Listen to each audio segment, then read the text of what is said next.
Bien, bienvenidos y bienvenidas a quienes están escuchando, a quienes escucharán esta clase, la clase número 4 de nuestro querido curso de anatomía. Ya entramos en la recta final de lo que sería este curso, quedando solamente, sin contar esta, dos clases más. En la presente clase vamos a ver el final del capítulo 1 del sistema musculoesquelético, con parte un poquito más prácticas, y vamos a ver el sistema circulatorio en su totalidad, obviamente un resumen de todo lo que es este gran sistema circulatorio, pero con esto van a quedar bien claritos y claritas de en qué consiste y cómo funciona este sistema circulatorio tan importante a la hora de trabajar en el deporte, ¿cierto?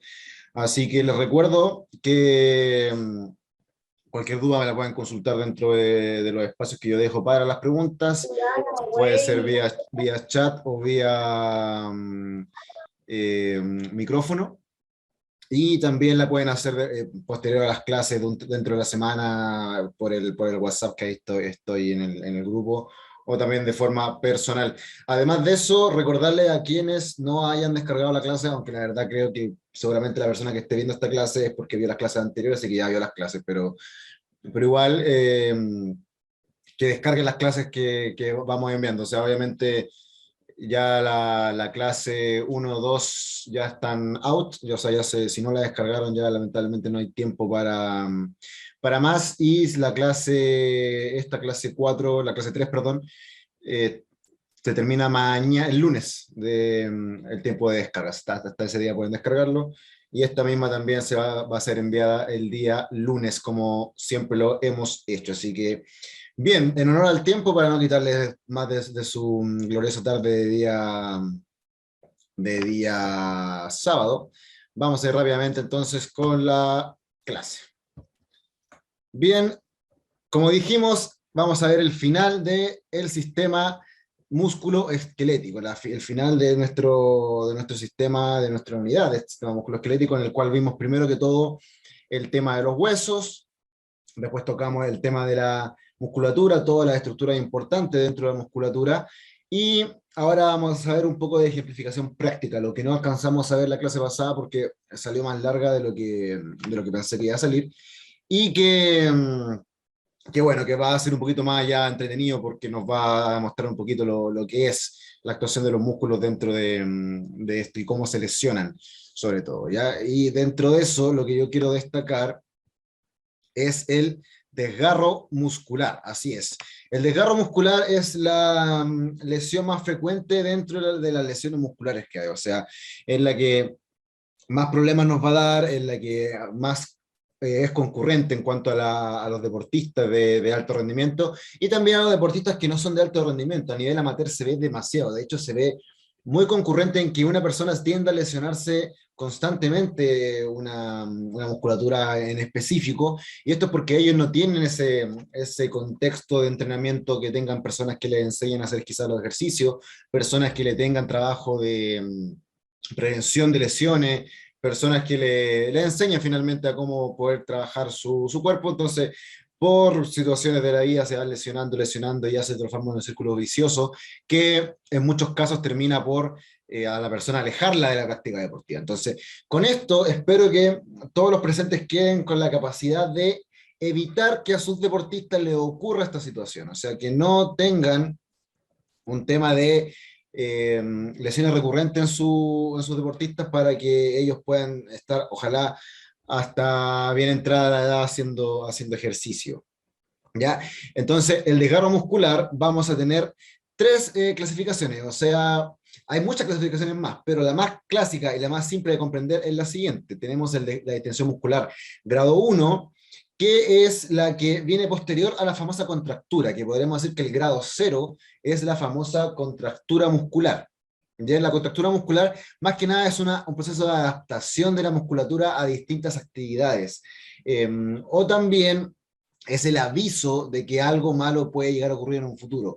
No siempre una persona que va a estar contracturada se va a desgarrar, de hecho es súper poco común que eso ocurra, ya, pero también es un aviso, si una persona constantemente se desgarra, o sea, se siente contracturada en la zona del isquiotibial, en la zona de la pantorrilla, en la zona abdominal, por ejemplo, en los brazos, constantemente es posible que algo malo está ocurriendo ahí, porque si se hace el ejercicio siempre, ya tiene que haber una adaptación de la musculatura a eso. Entonces, recordemos que cuando uno hace un tipo de ejercicio, y el cuerpo genera un grado de adaptación, la musculatura se está adaptando y hay un pequeño grado de rotura de fibras, pero muy, muy leve, cosa que no califica como desgarro. Entonces, ese proceso de cicatrización es lo que cuando los deportistas toman proteínas se trata de acelerar para que haya una mejor recuperación y todo eso, un poquito más de desarrollo de eso lo van a poder ver en el tema de fisiología, ya en el curso de fisiología. Pero el asunto importante de eso es que después de que se hace constantemente ese ejercicio, ya la musculatura va a tener esa adaptación. Entonces no va a ocurrir, si yo levanto 2 kilos un mes haciendo flexión de codo, ya el músculo la semana, de 2 semanas, semana y media ya está adaptado a eso, entonces no debería haber problema al día siguiente para volver a hacer el ejercicio, pero si eso sigue constantemente creando problemas, es porque hay algún grado de mal hecho del ejercicio, de algún tema físico ahí que hay que revisar, así que atentos con ese detalle. Así que la distensión muscular es lo que precede a lo que es posterior, perdón, a lo que es contractura, que no es nada más que se aprieta el músculo para evitar un tipo de lesión. ¿Ya? En la distensión muscular, grado 1, hay muy, muy, muy, muy leve rotura generalmente del tema más de la fascia. Siempre se habla de el desgarro, por ejemplo, desgarro miofacial. El desgarro miofacial es lo que vamos a conocer dentro de lo que es el grado 1. Bien, tiene una recuperación bastante rápida, de ahí a lo máximo 2 semanas, a lo más 2 semanas, semana y media, y la verdad que tiene un índice de volver a lesionarse esa parte bastante alto, porque se tiende a menospreciar eso, por lo mismo, porque como es tan rápida la recuperación, por ahí no se hace un buen proceso de esa recuperación, un proceso de trabajo, para poder tratar pues de evitar cualquier tema. Ya entonces, bueno, me dice que tengo un poco de problema de internet, así que bueno, no hay nada que hacerle porque mi internet es VTR, así que nada que hacerle, pero dentro de todo lo importante es que se alcance a entender la idea. La distensión muscular grado 1 es el primer tipo de desgarro muscular que vamos a tener.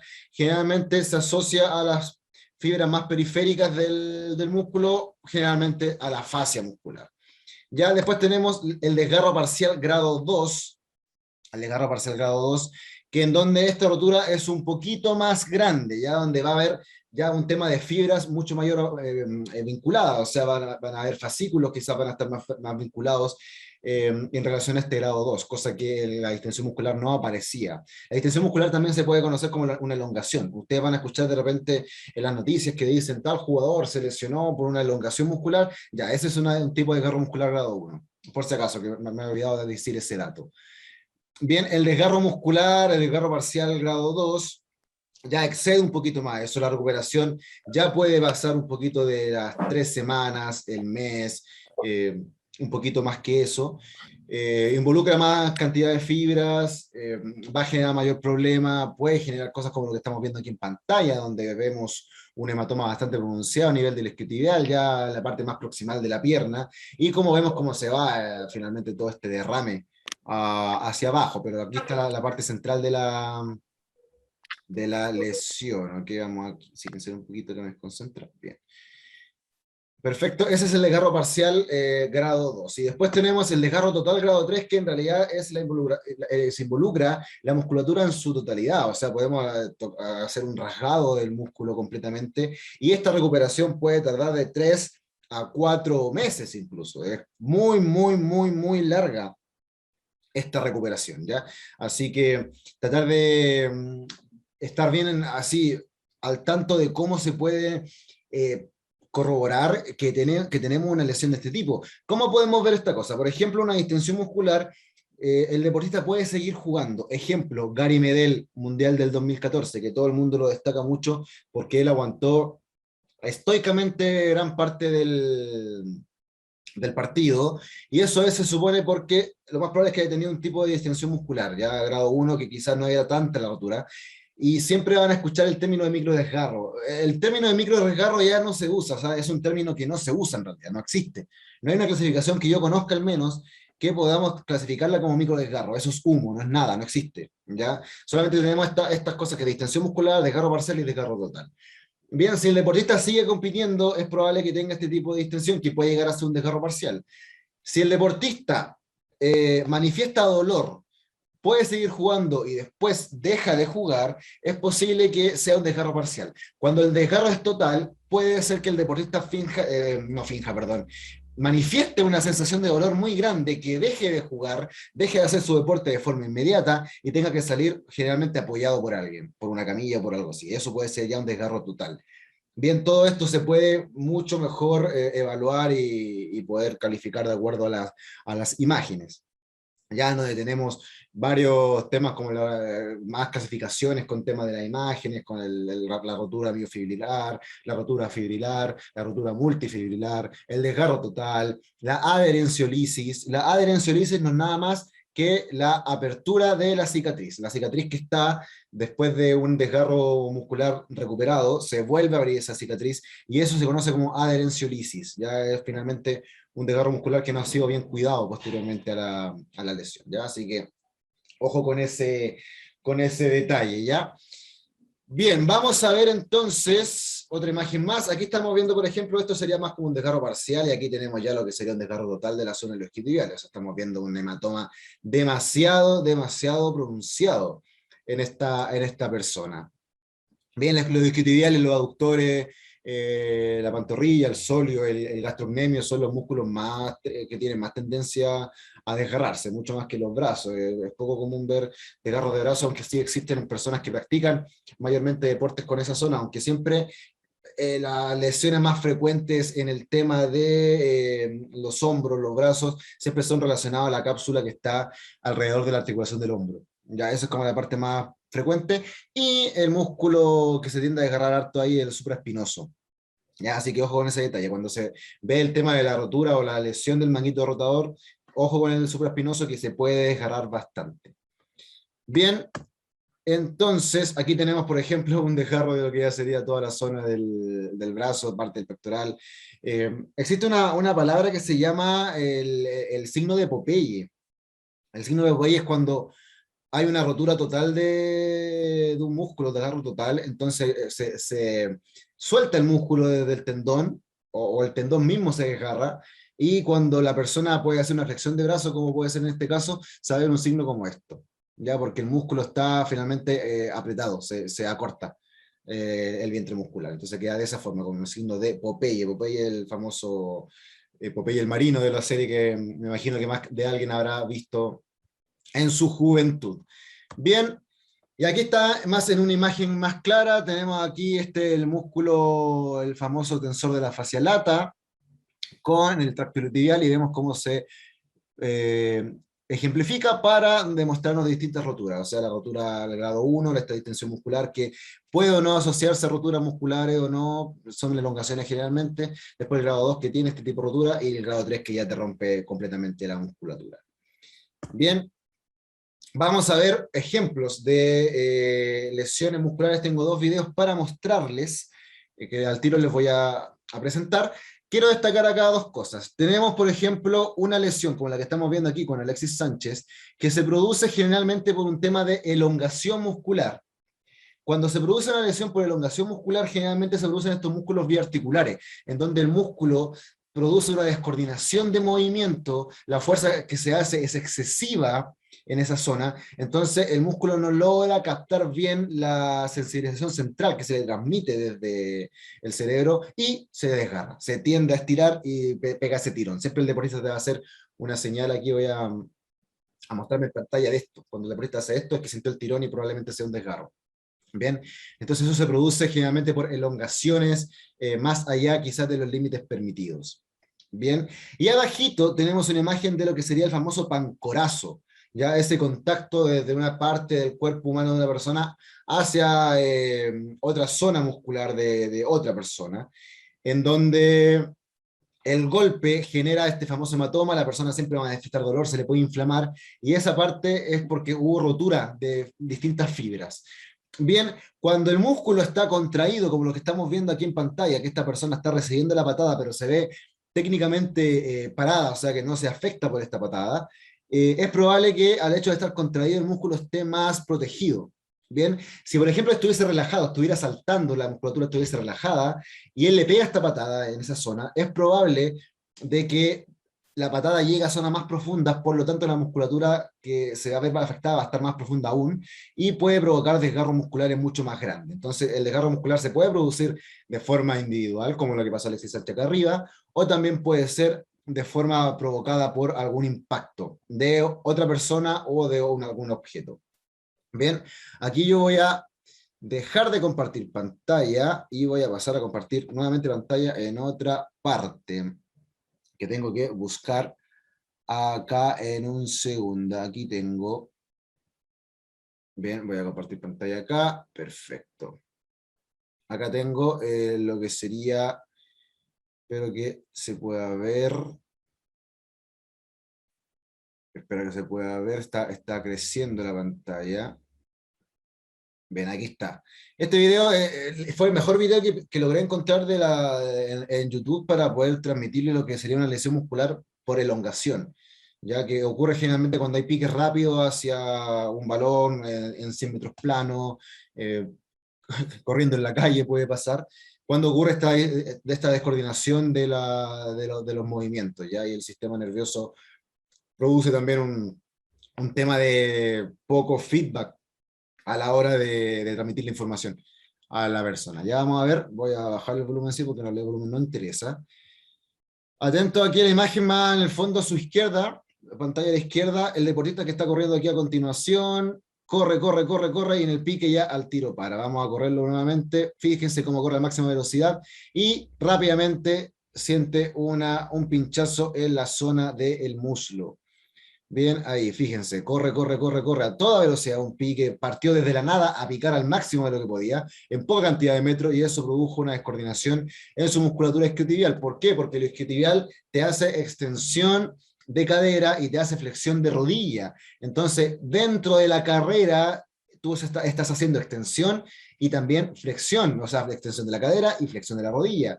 Y el músculo está haciendo esos dos movimientos, y por eso se produce esa descoordinación. Generalmente en el músculo bíceps femoral.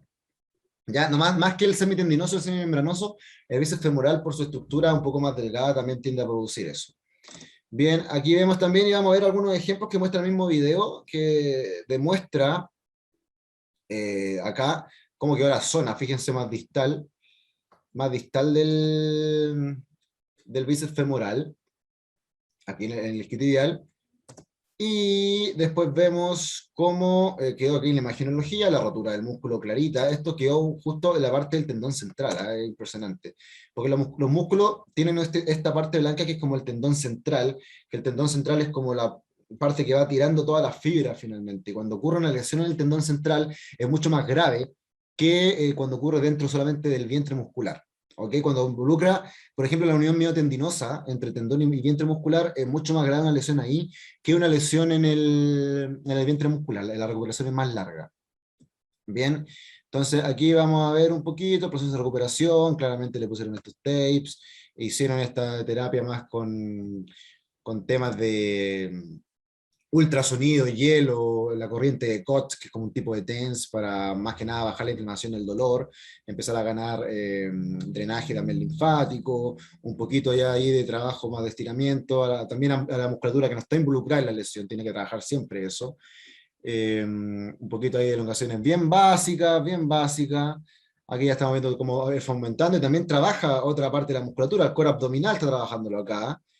Ya ahí está avanzando de situación, está trabajando el músculo con mucha más fuerza, temas concéntricos y excéntricos, ya está haciendo salto, ahí está totalmente avanzado, está a punto de volver a competir, ya ejercicios más pliométricos también, y obviamente involucrando toda la musculatura que no está que no está involucrada en la lesión, ¿ya? Y aquí vemos cómo la lesión está totalmente recuperada, o sea, el hombre puede volver ya a entrenar en cancha, que es lo que estamos viendo a continuación, puede volver, por ejemplo, a patear, que es algo importante, volver a patear un balón después de lesión muscular en isquiotibiales, no es llegar a hacerlo, hay que evitar eso desde un principio, y todos estos saltos se hacen al final, ¿bien? Estos son ejercicios prácticos que los pueden utilizar también en personas que ustedes conozcan que están lesionadas, lo pueden utilizar ya en su fase final. Todos estos que estamos viendo son de fase final, ¿ya? Ya esto ya totalmente reintegro deportivo. Bien, y ahí está pateando. Esto es lo último que se agrega, el pateo, el disparo al arco. No podemos hacerlo al tiro, porque fíjense cómo el músculo se elonga cuando hace ese disparo, el isquiotibial. Fíjense en la pierna lesionada cómo dispara. Bien, y finalmente lo vemos volviendo a las canchas y marcando un gol, luego de un pique muy similar al que hizo cuando se lesionó. Bien, y ahí vuelve a marcar. Perfecto, y ahora les tengo otro más, que vamos a ver ahora el famoso pancorazo. Ya, el famoso pancorazo, en donde vamos a ver cómo el impacto de un jugador sobre otro genera un tipo de lesión bastante grave, ya que le puede producir quizá lesiones de musculatura bien profundas. Vamos a ver si finalmente esta cosa se agranda. Hay un poquito de paciencia, que el internet no ayuda mucho. Bien, no sé si a ver, se dejó de compartir esta cosa. A ver, vamos a dejar de compartir primero y voy a compartir de nuevo para que se vea un poquito más fluido todo. Bien, ahí sí estoy compartiendo. Voy a agrandar la pantalla ahora. Le metemos un poquito de paciencia a todo esto. Y vamos a ver, acá está el súper cortito en realidad. Vamos a retroceder un poquito y vamos a ver ya lo que tenemos de lesiones. Aquí sin volumen para no escuchar a Marino Clos. Y vamos a ver aquí la jugada. Fíjense en la repetición ahora que van a mostrar. Acá, este jugador que está acá está recibiendo el balón, está tremendamente relajado y recibe ese pancorazo de parte de su rival durísimo en el muslo derecho, ya justo en la parte lateral, un poquito de la altura del cuádriceps. Fíjense cómo le impactó y él estaba en realidad más relajado, estaba a punto de iniciar una carrera, por lo cual es complicado este tema de la recuperación ahí. Es posible que le haya tomado varias semanas volver a jugar a este futbolista. Y ahí vemos cómo cayó totalmente herido en cancha. Bien, ahora dejamos de compartir nuevamente. Vamos a volver al Power para ya ver la parte final de esta divertida unidad de... Espera, me equivoqué, me equivoqué, estaba compartiendo. De la divertida unidad de músculo esquelético, ya que es una unidad que te da para muchas cosas. Bien, sigamos entonces. Acá yo tengo ejemplificaciones con video. Ya voy a cerrar aquí también mi cámara para que no me vean. Hablamos el otro día de los ejercicios isométricos, hablamos el otro día de ejercicios concéntricos, hablamos el otro día de ejercicios excéntricos. Bien, lo que vamos a ver ahora van a ser ejemplificaciones de cómo trabajar estos ejercicios en los distintos tipos de ejercicios que existen, o sea, este tipo de ejercicio isométrico, este tipo de contracción isométrica, en cuáles ejercicios los vamos a encontrar. Bien, vamos a partir con el isométrico, que este es un isométrico de los aductores, un ejercicio súper básico para personas que están recién iniciándose en el deporte o que se vienen recuperando. ¿Ya? Este video yo lo grabé para un paciente que de hecho es uno de los alumnos de este curso, que estaba con una lesión de la zona del pubis, la pubalgia. Bien, estos ejercicios isométricos son lo primero que tenemos que utilizar dentro de lesiones tendinosas y dentro de lesiones como desgarros musculares. Ya vamos a ver, voy a bajar al tiro de volumen porque me interesa lo que hablo yo acá, pero más que nada tenemos que ver cuando se reproduzca este video. Vamos a ver si se reproduce este video, señoras y señores. Ahí está. Ven, ahí se cierran las piernas, se tiene que poner la zona de los codos entre las dos rodillas, la rodilla tiene que presionar los codos y ahí fíjense cómo empieza a contraerse la musculatura aductora de forma isométrica, o sea, no existe desplazamiento en ninguna de sus puntos de origen ni inserción. Bien, ahora vamos a ver otro isométrico más, otro ejemplo isométrico, que es uno súper avanzado, que es la famosa plancha. Aquí tenemos un ejercicio isométrico en donde esta contracción es la madre, o sea, este tipo de ejercicio es la madre de los isométricos, la plancha frontal y la plancha lateral. Aquí vemos cómo se queda el cuerpo en una línea recta, evitando que la cabeza esté muy flectada o muy extendida, y cómo se va a trabajar la musculatura de tórax y abdomen, un poco de los cuádriceps, también mucho de los brazos, y después vamos a ver su variante, que es la de forma lateral, en donde vamos a trabajar, por ejemplo, la musculatura del oblicuo, el dorsal ancho, deltoides, y también un poquito del famoso glúteo medio. Bien, acá vemos cómo se tiene que mantener el cuerpo alineado para que la contracción isométrica sea como tal. Y ahí es como una variante para disminuir la complejidad de este ejercicio isométrico. Bien. Y el último ejercicio isométrico, que es uno súper útil porque no necesitamos nada más que una toalla e incluso se puede hacer sobre una cama, es el siguiente. Bien, en donde yo le llamo esto activación muscular, que no es nada más ni nada menos que estirar una pierna, colocar la toalla a la altura del talón, vamos a verlo cómo se coloca en el pie ahí, para que finalmente logremos activar lo que sería esta musculatura. Ya se hace el esfuerzo, yo tiro la toalla hacia mi cuerpo, el pie tiene que hacer el movimiento contrario, o sea, tirar la toalla hacia arriba, y de esa forma estamos activando todo lo que es ese famoso tríceps sural, que es la musculatura entre gastrocnemio y el sóleo. Bien, ahí se está contrayendo esa parte de forma isométrica, o sea, no existe desplazamiento entre el punto de origen e inserción del gastrocnemio. Bien, aquí vamos a trabajar isquiotibiales, ahora la toalla cambia al talón para que vaya a hacer una flexión de la rodilla y la toalla se tira hacia el cuerpo nuevamente. Bien, vemos cómo se activa la musculatura isquiotibial, pero sin variar en su longitud. Bien, o sea, es un trabajo súper básico para activar un poquito la musculatura isquiotibial de forma isométrica. Bien. Después pasamos a los ejercicios concéntricos, en donde esta contracción, recordemos que el punto de origen e inserción se acercaban, el vientre muscular se contraía de forma en que se acortaba finalmente este vientre muscular y se veía como una bolita un poquito más grande. Vamos a ver cómo se trabajó en este video. Bien, aquí vamos a avanzar un poquito, vamos a trabajar con estas mancuernas, y vamos a aquí estar atentos a toda la musculatura de tórax y abdomen, ¿ok? Fíjense bien, boca arriba, vamos a tener las piernas acá estiradas, y fíjense aquí en el abdomen, bien, en el abdomen y la musculatura que sería aquí el pectoral mayor. Bien, se abre en este caso los brazos y se levantan las piernas. Bien, acá estamos haciendo contracción, en este caso contracción de la musculatura abdominal, específicamente del recto del abdomen. Igual participa el oblicuo externo, interno, un poquito, casi nada el transverso. El transverso más que nada te ayuda a estabilizar esa zona. Y aquí, cuando se va a estirar la pierna, se va a contraer el pectoral mayor para cerrar y hacer la aducción de la articulación del hombro y de los brazos. Bien, ahí estamos viendo la rotación concéntrica totalmente, o sea, se acortan los vientres musculares de pectorales y de los abdominales. Bien, ese es un tipo clásico de contracción concéntrica.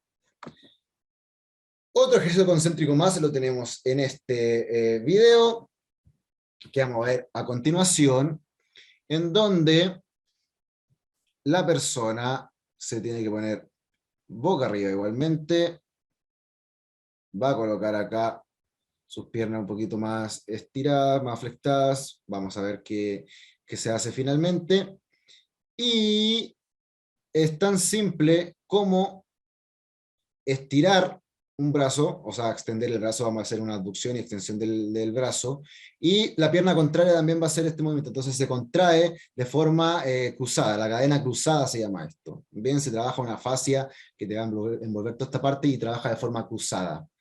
Bien, estas cosas están totalmente asociadas, o sea, una lesión de repente de la pierna derecha puede estar asociada a, ¿por qué no?, una debilidad del miembro superior izquierdo. Fíjense cómo, vamos a ver aquí de nuevo, fíjense cómo aquí estamos contrayendo el abdomen y también participando la musculatura, por ejemplo, el pectoral mayor, el dorsal ancho que estaba aquí por posterior, entre otras partes destacadas. Aquí, por ejemplo, en la parte posterior del deltoides también participa bien activamente. Bien, ahí vemos el movimiento. Perfecto, y ahora vamos a ir con los ejercicios excéntricos, que son por ahí los más entretenidos, los que se utilizan siempre en fases finales de recuperación musculares y que es ideal trabajar desde un principio en aquella persona que no está con lesión muscular. Ya, por ejemplo, una persona que quiera aumentar su fuerza muscular, los excéntricos son muy útiles porque te van a provocar una involucración de mayor cantidad de fibra muscular, o sea, te recluta mucho más fibras.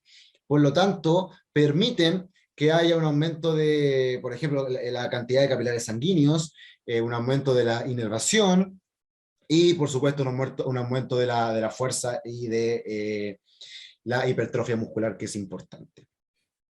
Bien, vamos a ver este que es de aductores. La apertura de aductores. Bien, vamos a ver cómo uno tiene que simplemente levantar las piernas, y aquí al tiro quiero que vean que hay una pierna que yo tengo mucho más fuerte que la otra, para que se den cuenta. Bien, se abren las piernas, y aquí vamos a adelantar un poquito todo ese humo. Vemos cómo se levantan las piernas y se deja lentamente abrirse, o sea, tiene que abrir lentamente las piernas. No es ese movimiento que se muestra en pantalla, eso no se hace. Es lento, o sea, el aductor tiene que resistir la caída de la pierna y después rápidamente, concéntricamente, se vuelve a cerrar. Y fíjense cómo cerré mucho más rápido mi pierna derecha, lo que significa de que tengo mucho más fuerte mi aductor derecho que el aductor izquierdo. O sea, fíjense cómo queda desequilibrada esa parte. Bien, eso es la apertura de aductores. Y tengo otro más en excéntrico, súper importante. Aquí estoy dando ejemplos, o sea, esto se puede utilizar para varias musculaturas más, ¿ya? En este estamos viendo cómo finalmente, desde una contracción concéntrica que está acá del abdomen, vamos a hacer que la pierna se estire, o sea, es como la cadena cruzada que hicimos anteriormente, pero ahora es como una coordinación distinta, o sea, uno flexa, el otro estira. Fíjense cómo se estira. Entonces tiene que mantenerse el abdomen siempre en una contracción excéntrica para evitar que esto se caiga finalmente. ¿Ya? Es un tipo de contracción concéntrica más excéntrica.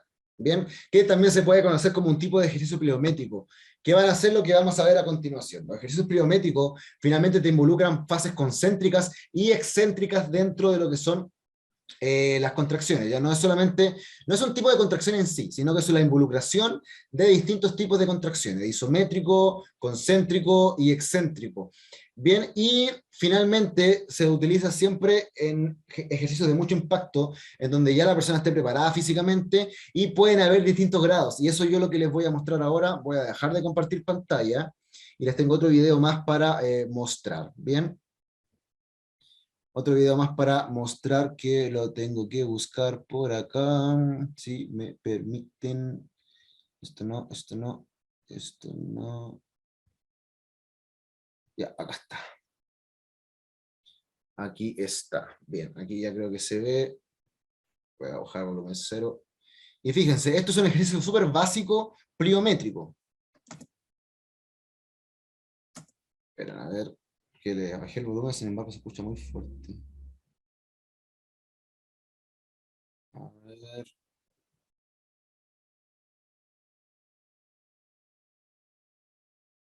Vamos a ver. Bueno, se pega un poquito, pero aquí lo importante es que veamos cómo es la sentadilla. La sentadilla ya es un tipo de ejercicio pliométrico, porque estamos involucrando al flexar, como estoy haciendo acá, un tema mucho más excéntrico, y al extender estamos haciendo un tema mucho más excéntrico, concéntrico, perdón. Bien, vamos a repetirlo de nuevo. Fíjense, flexión, acá estamos haciendo flexión de rodilla, excéntrico de los cuádriceps. Vamos a hacer una extensión, ya estamos concéntricos los cuádriceps. Y lo mismo pasa con la estocada que ocurre después. O sea, este tipo ya estamos mezclando un poquito más y es algo parecido. ¿Ven? Eso es un poquito más básico de lo que es un pliométrico. ¿Ya? Ahora voy a mostrar uno mucho más avanzado, que ojalá lo utilicen en personas que ya tienen lesión o que se lesionan y están ya en su etapa final de recuperación. Bien, aquí tengo que buscar la carpeta. Acá está. Bien, aquí está la carpeta y aquí tenemos esta flexión de codo. Vamos a ver, debería reducirse rápido. Bien, vamos ahí a ver un poquito, vaya a tomar agüita.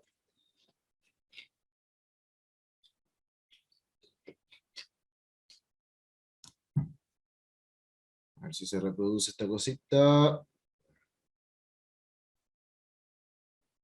No pasa nada, a ver. Aquí está. Vamos a bajar a compartir pantalla de nuevo. Y aquí está. Aquí está el ejercicio. Vamos a ver ya esto que es finalmente una flexión de codos, flexión de cadera y el salto final. Este salto involucra todo lo que es una contracción concéntrica y excéntrica. Ya vamos a hacer finalmente esta contracción, esta flexión, hacemos contracción del abdomen y después vamos a hacer un estiramiento. Y aquí también estamos viendo, al hacer la contracción, se contrae, o sea, se estira esa parte, que es el isquiotibial.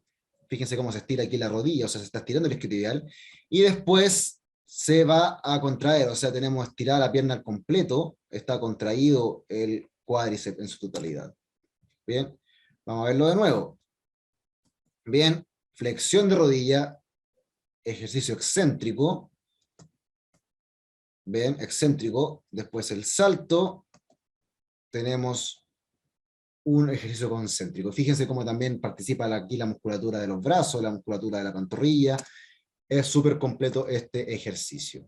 Bien, eso sería con los ejercicios pliométricos. Vamos a volver a la presentación que tengo, también una involucración importante de la marcha, ya para cerrar esta parte. Tenemos lo que es la marcha importante, la marcha te involucra la musculatura en contracciones excéntricas, isométricas y concéntricas. Bien, vamos a ver aquí, perdón, me adelanté al sistema circulatorio, vamos a ver aquí cómo se empieza a caminar. Fíjense. A ver, espérate que me retrocedí un poquito. A ver, a partir de un principio que este video es rápido, entonces hay que estar atento. Bien. Aquí ya estamos viendo parte excéntrica del cuádriceps.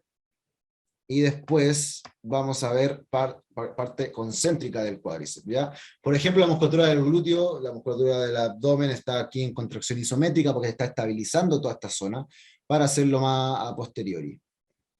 Bien, y mantener la fuerza y la base de contracción. Bien, y bien, esto sería con el tema del sistema musculoesquelético. Creo que traté de pasar todo lo que involucra esto. Voy a prender la luz, no, todavía no voy a prender la luz de mi casa para que me vean mejor, pero todavía no. Si existen dudas, me las pueden manifestar de forma inmediata, o si no, también me pueden hacerlo por interno después, ¿ya? Lo pueden hacer. Importante ver estas clases porque vamos a hacer al final como un cuestionario para que evaluemos cómo han aprendido, obviamente todo en contexto amistoso, para que veamos si finalmente se ha logrado entender lo que se ha explicado, ya que sé que es mucha materia, pero si se ve de forma pausada, si nos apoyamos en la literatura, va a quedar todo mucho más claro. Bien, entonces vamos a meterle a esto que es el sistema circulatorio. Bien, capítulo 2 de esta aventura anatómica, el sistema circulatorio. Vamos a ir rapidito, entonces, a ver todo esto. Aquí estamos viendo lo que es el sistema circulatorio en su totalidad. No quise involucrar lo que sería el sistema cardiovascular, porque para eso también tendríamos que hablar del sistema linfático, y eso ya nos estaremos extendiendo demasiado, y no forma parte del objetivo central de este curso, ¿ya? Con el sistema circulatorio vamos a entender varias cosas importantes de por qué nuestros músculos actúan como tal, ¿ya? Y eso es lo que quiero que se den cuenta. Bien. Vamos a ver entonces, primero para ver lo que es el sistema circulatorio, vamos a hablar de finalmente los vasos sanguíneos, ya que tenemos dentro de los vasos sanguíneos del sistema circulatorio, las arterias, las venas y los capilares o lechos capilares. Bien, vamos a hablar en detalle de cada uno de estos.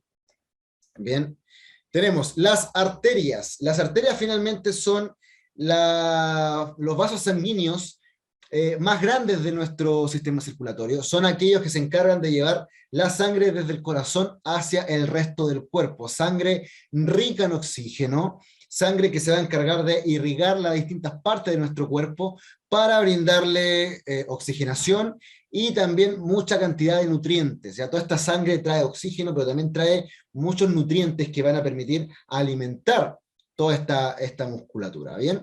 Finalmente, los vasos sanguíneos en su totalidad tienen esta capa interna, una capa externa y una capa que va a estar más al medio, una capa media. Bien, en este caso en las arterias vamos a ver el máximo de sus posibilidades, porque la arteria es la más gruesa dentro de los vasos sanguíneos, más grueso que los capilares y más gruesos que las venas, ¿ya? La capa interna que está revestida de esta célula que se llama endotelio, es un poquito más delgada y finalmente es la que está más interna y va a ser, dice acá, reviste el lumen de los vasos sanguíneos. El lumen es como la luz, es como el espacio finalmente que está en el vaso sanguíneo. Bien, tenemos la capa interna, la capa media, que es la que está finalmente hecha de músculo liso. Habíamos hablado el otro día en la clase de músculo, de la musculatura estriada cardíaca, la musculatura estriada esquelética y la musculatura lisa, ¿ya? La mayoría de las arterias, la mayoría de las venas y los capilares están de esta capa media con este músculo liso que es de contracción involuntaria, que no es estriado, que no tiene estos como fascículos marcados, sino que es todo liso. Si lo vemos microscópicamente, vamos a verlo más liso, como está de hecho acá. Bien, en las arterias esta capa es fundamentalmente gruesa porque permite que haya una contracción involuntaria que va a bombear la sangre dentro del cuerpo. Bien, bombea la sangre desde lo que es la arteria aorta, desde el corazón hacia la arteria aorta, para empezar a irrigar y llenar de sangre todas las partes del cuerpo. Bien, estas arterias las tenemos en grandes arterias, arterias de mediano calibre y los que son conocidos como las arteriolas, ya las arterias más pequeñitas, las de un calibre mucho más chico, ya. Las arterias grandes, los grandes vasos los vamos a ver después en cuanto a cuáles son sus nombres, dónde están ubicadas y todo, pero son finalmente las que bombean toda la sangre desde el corazón hacia afuera.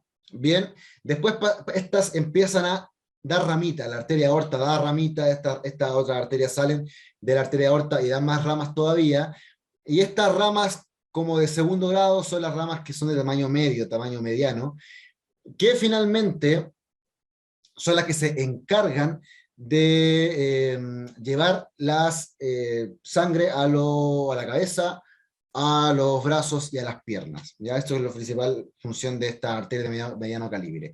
Y finalmente las arteriolas son aquellas arterias pequeñitas en donde la musculatura ya es bastante delgada, donde esta estructura se hace bastante menor. De hecho, no sé si tengo acá. Aquí tenemos esta imagen. Vamos a ver cuando veamos los capilares mejor. Ahí tengo una imagen más grande. Bien, en esta parte, las arteriolas se van a juntar con las vénulas, que son parte de las vénulas, para hacer este intercambio gaseoso finalmente. Porque tenemos que toda la sangre viene de las arterias grandes, pasa por las medianas, sigue transcurriendo por ahí, hasta llegar hasta la parte, digamos, distal de esta arteriola, en donde van a irrigar las partes ya de las fibras musculares más profundas, por ejemplo, y se van a encargar de brindar este oxígeno y hacer el intercambio de este oxígeno que ya está agotado porque este oxígeno ya empezó a caer dentro de las células musculares y de otros también de otros tejidos, y se intercambia ya y pasa directamente a estas venas finalmente. Este oxígeno que ya en realidad se transforma en dióxido de carbono, esta sangre pobre en oxígeno y rica en dióxido de carbono, pasa a lo que son las vénulas, ya que vamos a explicar a continuación. Entonces, es este tema, arterias de gran tamaño, de gran calibre, de mediano calibre y las arteriolas. Ya las arteriolas llegan al lecho capilar. Bien, aquí tenemos lo que sería, por ejemplo, esta es la famosa arteria subclavia, que viene ya directamente de lo que es el tronco brachiocefálico, que sale desde la aorta, que está ubicada por esta altura, lo que es el tórax. Bien, y acá te va a salir la arteria subclavia, la arteria axilar y la arteria braquial hacia acá abajo. Bien, y por acá vamos a ver la arteria braquial profunda, que se encargan finalmente de irrigar todo lo que es la musculatura del brazo y la musculatura posterior del brazo. Bien, y después estas se dividen en otras arterias que vamos a ver más adelante. Bien, pero así se ven en cadáveres. Fíjense cómo se ve bien gruesa lo que es la la arteria. Por ejemplo, estos son los nervios, estos ya serían nervios, esto es el plexo braquial. Ya todo esto es el plexo braquial, como sale de la musculatura del escaleno, este es el esternocleidomastoideo. Bien, y estos son los nervios, se ven como tiras más delgadas, más largas, ¿ya? Las arterias no, las arterias son músculos finalmente, son músculos bien gruesos. Bien, después pasamos a hablar de las venas, y aquí tenemos la vena cava inferior. Esta es la arteria aorta abdominal, que se transforma aquí en la arteria ilíaca común, y esta se transforma a su vez en la ilíaca externa y la ilíaca interna, que después vamos a hablar. Pero si se fijan, la vena cava inferior, en relación a la arteria aorta abdominal, es mucho más delgada, porque las venas, no sé si tengo más imágenes, no tengo más imágenes de las venas son mucho más delgadas, o sea, esta capita tiene la misma cantidad de capas, tienen esta capa de endotelio, tiene la capa del músculo liso y tiene la capa externa de fibras de colágeno, del tejido conjuntivo, pero todo mucho más delgado, fundamentalmente la capa media, que es la capa de músculo liso. Esa prácticamente es muy delgadita, por eso queda tan plana. Bien, y las venas se dividen en finalmente lo que son las vénulas, que están en el lecho capilar. Después tenemos las venas de mediano tamaño y las venas más grandes, las de gran tamaño. ¿Ya? Acá ocurre una diferencia sustancial, importantísima. ¿Por qué? Porque las arterias te llevan la sangre del corazón hacia el cuerpo, rica en oxígeno. Las venas hacen lo contrario. Te llevan la sangre desde las partes externas del cuerpo, las partes más periféricas del cuerpo, lo que hablamos de la cabeza, cuello, tórax, el miembro superior e inferior, te las llevan desde ahí hacia el corazón, o sea, te va a llegar esa sangre hacia el corazón. Bien, en ese caso, cuando pasa esa situación, se llama drenaje venoso. ¿Ya? Lo que se conocemos como drenaje venoso es finalmente lo que conocemos como retorno venoso, o sea, la sangre retorna desde afuera hacia el corazón. Una sangre que está pobre en oxígeno, que está rica en dióxido de carbono, y que va a llegar al corazón para que el corazón a su vez la mande a los pulmones y ésta se oxigenen y lleguen como sangre rica en oxígeno hacia el corazón y después hacia las arterias. ¿Ya? Ese es el proceso final dentro de todo esto que conocemos como retorno venoso. ¿Ya? Esto ocurre de forma contraria. ¿Y cómo es finalmente el retorno venoso? El retorno venoso ocurre gracias a la contracción muscular. La contracción muscular va a hacer de que finalmente las venas que son pobres en esta cantidad de músculo liso puedan apoyarse en un tipo de contracción y empiecen a llevar la sangre desde abajo hacia arriba, desde externo hacia interno, ¿ya? Desde superficial hacia profundo. Tenemos venas más superficiales que las que son las arterias. Las arterias son todas profundas, las venas no son todas profundas, son algunas ya superficiales a la fascia muscular, que hablamos la semana pasada también. Bien, entonces ocurre este retorno venoso a través de esta contracción muscular. ¿Por qué, por ejemplo, cuando uno se sienta en un bus, por ejemplo, para viajar, y viaja 10 horas, y no se paró en ningún momento, te vas a dar cuenta que tus pies van a estar más hinchados de lo que estaban cuando te subiste al bus? Y eso ocurre porque finalmente no hubo un retorno venoso adecuado. La misma gravedad te llevó la sangre hacia los pies. ¿Ok? Entonces, como no estaban los músculos contrayéndose, porque tú estabas totalmente relajado a estar sentado, o a estar acostado quizás, no hubo un correcto retorno venoso, no hubo esta contracción que apoyara que la sangre se fuera hacia arriba, por lo tanto la sangre empezó a acumularse abajo, abajo, abajo. ¿Ya? Cuando la sangre sube a través de esta contracción muscular y se aprieta la vena y sube la sangre, todas las venas tienen unas válvulas que se van a cerrar para impedir que la sangre vuelva, porque obviamente por gravedad la sangre va a tender a volver hacia abajo, pero en este caso, gracias a estas válvulas, se va a evitar que eso suceda y la sangre empieza a subir, a subir, a subir, a escalar, escalar, escalar, hasta llegar a través de la vena cava inferior y la vena cava superior hacia lo que es el atrio derecho. Bien, de ahí empieza todo lo que conocemos como circulación pulmonar, que vamos a hablar más adelante. Bien, yo voy a ir a un segundito a prender la luz y vuelvo al tiro, al tiro.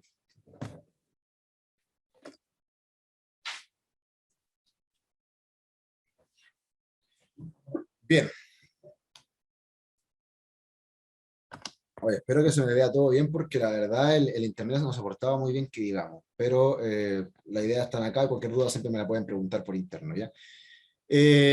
Bien, tenemos finalmente lo que son los capilares. Los capilares son nada más ni nada menos que esta unión entre las vénulas, que son estas, y las arteriolas. Fíjense cómo esta arteria de mediano calibre y esta vena de mediano calibre van a dar estas vénulas y estas arteriolas que son de mínimo calibre, donde hay menor dimensión en cuanto a su tamaño, o sea, cae menos sangre finalmente, y son más cantidades.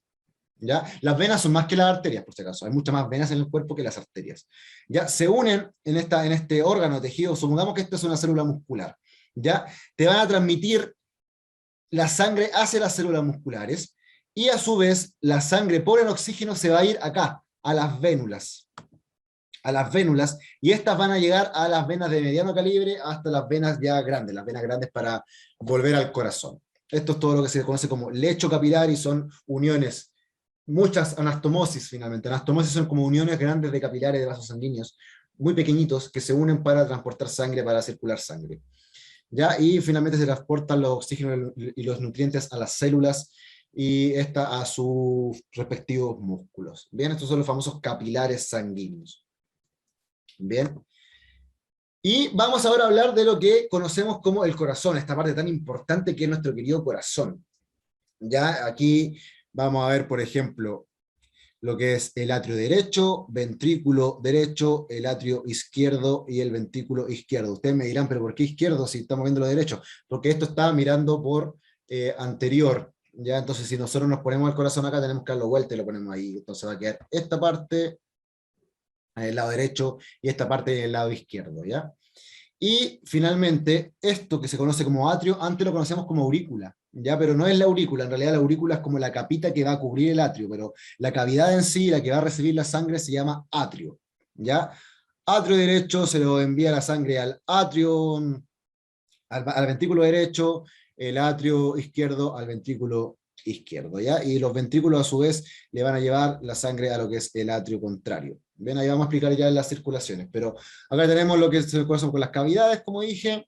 Aquí podemos ver la musculatura cardíaca, este músculo estriado cardíaco, que también es un músculo involuntario, pero que tiene ya estas fibras que se conocen como las famosas estrías, ya que van a mostrar los fascículos y estas bandas que se manifiestan y que son distintos al músculo liso que estaba en la arteria, ya este es mucho más potente.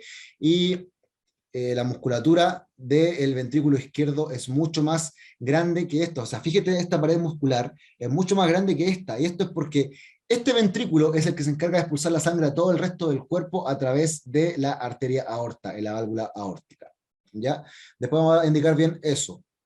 Pero aquí estamos viendo, esto sería una aurícula que tapa el atrio, ¿ya? La aurícula tapa el atrio, o también conocida como orejuela. Tenemos acá arteria aorta con sus tres ramitas, este es el tronco brachicefálico, este es la arteria carótida común eh, izquierda, y esta es la arteria subclavia izquierda, ¿ya? Arteria carótida común izquierda, arteria subclavia izquierda. Bien. Vale, César, dale nomás, retírate nomás. Si ahí esta clase está siendo grabada, así que ahí no, nos vemos después. Muchas gracias por asistir. Ya, bien, gracias César por tu aviso, como dije. Vamos a continuar. Después tenemos acá la vena cava superior, vena cava inferior, perdón, vena cava superior, vena cava inferior, tronco pulmonar con sus arterias pulmonares. Aquí está la arteria pulmonar izquierda, y la arteria pulmonar derecha, ¿ya? Y estas son las venas pulmonares, ¿ya? Las venas pulmonares que llegan desde los pulmones hacia el corazón, ya que aquí nos alcanza a ver las del lado derecho, pero aquí vemos las del lado izquierdo, o sea, son venas pulmonares izquierdas, ¿vale? Y este corazón, para partir un poquito de lo que es la parte más externa hasta lo interno, tiene sus distintas capas, ¿ya? Vamos a hablar del mediastino, del pericardio, del endocardio, del miocardio y del epicardio. Estas son todas las capas finalmente que van a estar cubriéndonos en el corazón, que van a cubrir el corazón, ¿ya? Bien, vamos a ver al tiro entonces. Lo primero, el mediastino. Voy a checarme aquí nuevamente. El mediastino no es nada más que esa cavidad que queda en el tórax entre lo que es por inferior el diafragma, que lo está indicado acá, el pulmón derecho, el pulmón izquierdo, el esternón, las costillas y las vértebras torácicas. Ya es como una cavidad bien grande que te va a involucrar, te va a envolver todas las estructuras que están dentro del tórax menos los pulmones. O sea, te envuelven el corazón, te envuelven los grandes vasos que salen del corazón, te envuelve la tráquea y también te envuelve el esófago. Bien, o sea, te va a envolver grandes partes. Y esto se divide en mediastino superior, mediastino inferior, que toda esta parte, que a su vez el mediastino inferior se divide en el mediastino anterior, el mediastino medio, donde está el corazón, y el mediastino posterior. ¿Ya? Este mediastino es súper flexible, esta cavidad, finalmente, es súper flexible, ya que se varía en cuanto a su amplitud por el tema de la contracción del diafragma, el aumento del volumen de los pulmones, la contracción del corazón, cuando aumenta y disminuye el volumen del corazón, va cambiando esa longitud. ¿Ya? En cadáveres podemos ver que es mucho más tieso, porque a medida que aumenta la edad, esta elasticidad, esta fibra elástica finalmente de este mediastino, se van disminuyendo, entonces se pone mucho más rígido. Por eso vamos a ver en cadáveres un mediastino mucho más rígido. ¿Ya? Y para tener referencia, tenemos que el mediastino superior está por superior a lo que sería el manubrio del esternón. Ahí muestra esta imagen. Y a nivel de T1 y T4 va a ser el mediastino superior. Después el mediastino inferior se divide de T4 ya hasta la altura de T2, si se dan cuenta. Viene bien grande. Y va a quedar de esta manera finalmente. Aquí estamos viendo todo lo que involucra el corazón, sus grandes vasos. Aquí vemos cómo está la aorta, las vértebras torácicas. Bueno, los pulmones se tuvieron que diseccionar, pero aquí tenemos un poquito lo que son las costillas, el esternón. Te involucra todo eso finalmente. El esófago igual se ve más oculto, pero está más aplastado por acá. Este es el esófago, ¿ya? Bien, después de eso tenemos el pericardio. ¿Ya? El pericardio es una membrana fibrocerosa que va a cubrir la capa más externa del corazón y los grandes vasos que salen del corazón. Bien, este pericardio se divide en lo que es el pericardio fibroso, que es el más externo que vamos a ver acá, y que se ve también aquí como es el más externo. El más externo de este pericardio, esta membrana ya serosa, esta es más firme, ya por eso se llama pericardio fibroso, porque es un poquito más grueso, más firme. Y después tenemos el pericardio seroso, que esta ya membrana más grasienta, un poquito más serosa, que toma el nombre de pericardio parietal o pericardio visceral, dependiendo de la ubicación. O sea, tenemos el pericardio parietal, que es el que viene inmediatamente después del fibroso, y después tenemos el pericardio visceral, ya que el que va a estar más hacia interior y el que va a estar más en contacto con el corazón. Aquí más adelante. Va a estar más en contacto con el corazón. ¿Vale? Dentro de este pericardio visceral y este pericardio parietal, propiedades del pericardio fibroso, va a haber una cavidad que se llama cavidad pericárdica. Esta cavidad pericárdica tiene un líquido que va a envolver todo este corazón y los grandes vasos, y va a permitir que el corazón finalmente tenga como un amortiguador y pueda circular, entre comillas, libremente dentro de este pericardio, ya pueda moverse con una buena amortiguación y con libertad, y también no de forma directa a lo que son la capa del pericardio. Bien, y este pericardio, a su vez, va a dar origen a una capita un poquito más externa, pero interna a la vez, que son las capas directas del corazón, porque lo que estamos hablando del pericardio, el pericardio te envuelve el corazón y sus grandes vasos. Lo que estamos hablando ahora, vamos a hablar ya de lo que conocemos como epicardio. El epicardio es la capita más externa, también de tejido conectivo, del corazón, la más externa del corazón, que te envuelve un poquito los grandes vasos, pero te envuelve de forma externa, muy delgada, al corazón, y es una derivación del pericardio visceral que pertenece al pericardio seroso. ¿Ya? A su vez, este pericardio, este endocardio va a tener más hacia posterior, más profundo, el miocardio, ya que es esta capa ya, que es la capa muscular, la que vemos aquí, que está bien grueso, y que vemos aquí ya en la altura del ventrículo izquierdo, que vemos que es bien grueso, que es finalmente la musculatura estriada cardíaca, este miocardio, que está súper irrigado por la arteria, por ejemplo, la arteria coronaria, que es la que irriga el corazón, y que es finalmente la que sufre los famosos infartos agudos al miocardio. Ahí es donde se producen muchas situaciones de infartos, porque ahí está totalmente irrigado el corazón. O sea, el corazón también tiene mucha irrigación de parte de la arteria coronaria que deriva de la arteria aorta. Bien, y finalmente la capa más delgadita que está por dentro se llama endocardio y que va a envolver finalmente las cavidades. Ya esas son las tres cavidades y las que se conocen como capas del corazón. Entonces repetimos, las capas del corazón, tenemos el mediastino, que es lo más grande que envuelve el corazón, los grandes vasos, el esófago, la tráquea. Tenemos el pericardio que envuelve el corazón y sus grandes vasos que se divide en el pericardio fibroso, más externo, el pericardio seroso, más interno que se divide en el pericardio parietal, que es el más externo, y el pericardio visceral, que es el más interno, para dejar entre medio la cavidad pericárdica que tiene un líquido, ¿ya?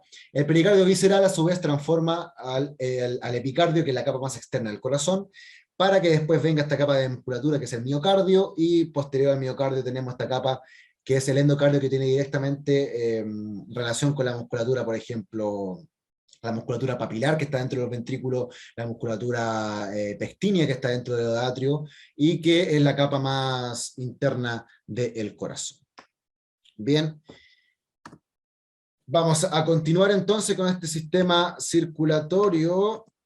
Acá, bien, y vamos a hablar ya de lo que son las cavidades. O sea, aquí ya está todo lo que hablé delante con más explicado. O sea, tenemos el atrio izquierdo, el atrio derecho, que reciben la sangre, son más pequeñitos porque estos rápidamente van a mandar la sangre hacia los ventrículos. ¿Ok? En este caso, cada atrio está separado de su ventrículo a través de unas válvulas, que son las válvulas tricúspide y la válvula mitral. Bien, la válvula tricúspide es la que está ubicada entre atrio derecho y atrio y ventrículo derecho. Bien, tricúspide es porque tiene tres válvulas, ya que se cierran y finalmente son unas cúspides, tienen forma de cúspide, y por eso estas tres válvulas al cerrarse forman esta forma de cúspide, valga la redundancia, ¿ya? Que se ve aquí. ¿Ya? Que tiene esta forma y está unida a los ventrículos por estas cuerdas, ¿ya? Válvula tricúspide.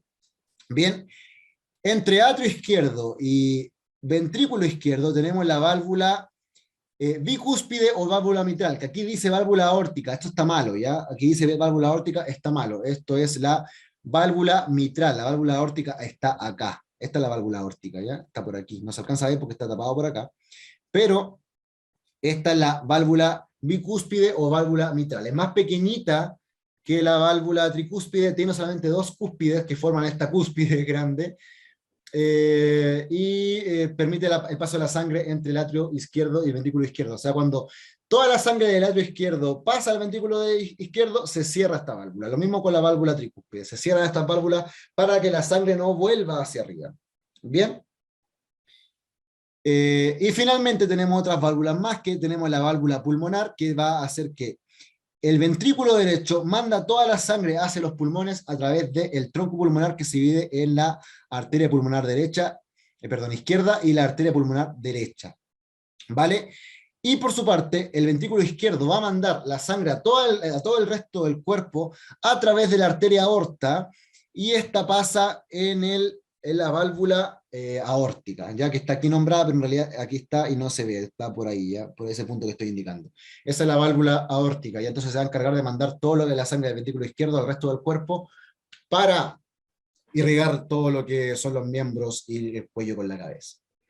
Bien, vamos entonces a ver imágenes específicas de lo que es el atrio derecho e izquierdo, atrio derecho, atrio izquierdo. Aquí no quiero que ustedes aprendan los nombres de cada una de las estructuras que hay, solamente quiero que se fijen cómo es una diferencia entre el atrio y lo que son los ventrículos, ¿ya? El atrio derecho tiene estos músculos que se conocen como músculos pectíneos, que están en la parte más externa de su cavidad, ¿ya? Tiene toda esta parte donde recibe la sangre, donde hay fosas, donde tiene distintos espacios para que esté la válvula correspondiente, y tenemos también un tabique auricular o interatrial que separa el atrio derecho con el atrio izquierdo. Bien, aquí lo mismo, vemos cómo es mucho más liso que lo que vamos a ver acá, que son los ventrículos. Los ventrículos tienen paredes mucho más rugosas, con los famosos músculos papilares, ¿ya?